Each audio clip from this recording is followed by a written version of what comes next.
अरे कहमा के पान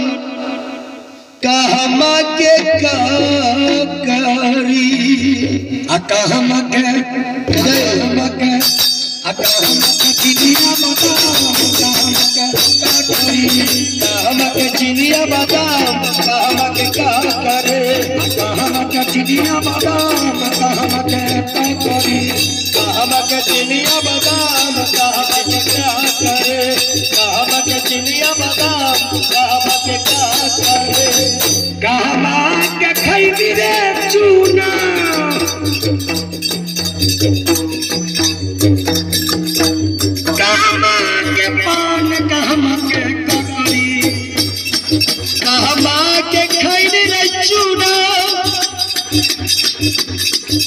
कहमा के पान कहमा के का करे कहमा के चिनिया कहमा के ककड़ी कहमा के चिनिया बादाम कहमा के का करे कहमा के चिनिया बादाम कहमा के का करे कहमा के चिनिया बादाम कहमा के का करे सरैसा के खैनी रे चूना सरैसा खैनी बड़ा नामी छे हाँ अरे पटना के पान खगड़िया के ककड़ी जजे सरैसा के खैनी रे चूना अरे पटना के पान अरे मगो घाट के ककड़ी गंगा के पार हाँ अच्छा और की हसनपुर के हसनपुर के हसनपुर के चिनिया बादाम